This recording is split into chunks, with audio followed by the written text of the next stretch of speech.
Doctor, મેં બધું જ ટ્રાય કરી લીધું છે. મેં ડાયટિંગ ચાલુ કર્યું છે, મેં ઇવન વોક પર જવાનું ચાલુ કર્યું છે, ઇવન ઘણીવાર તો ઉપવાસ બી રાખી લઉં છું, જેના લઈને મારા વજનમાં ફરક પડે. પણ આ બધું કર્યા પછી પણ મારા વજનમાં કિલોનો બી ફરક નથી પડ્યો. ઓકે, પણ તમે મને એ વસ્તુ બતાવો કે શું હમણાં તમને કોઈ સ્ટ્રેસ છે? તમે કંઈ ઓવરથિંકિંગ કરી રહ્યા છો? કોઈ બાબતનું વધારે પડતું વિચારી રહ્યા છો? જે વસ્તુ તમારા મગજ પર હાવી થઈ રહી છે? હા ડૉક્ટર, દિવસ દરમિયાન ઘણો બધો સ્ટ્રેસ લઉં છું. આખો દિવસ મારો ભાગદોડમાં જ નીકળી જાય છે. ઘણીવાર તો હું એકલે ખાઉં છું કે મને થોડું આમ સારું લાગે, થોડું રિલીફ ફીલ કરું મારા સ્ટ્રેસમાં. તમારું વજન ખાલી ખાવાથી અને એક્સરસાઇઝ પર જ ડિપેન્ડ નથી કરતું. એ વસ્તુ એક સ્ટોર્ડ સ્ટ્રેસ પણ હોઈ શકે છે. શું કીધું ડૉક્ટર? Stored stress? તમારી બોડી બધી જ વસ્તુ યાદ રાખતી હોય છે.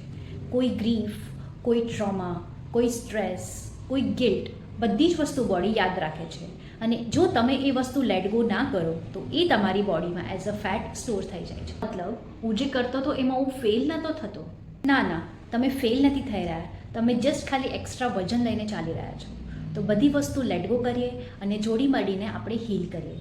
તો આજે જ હોમિયોપેથિક અપનાવીએ અને એક્સ્ટ્રા કિલોઝને લૂઝ કરીએ.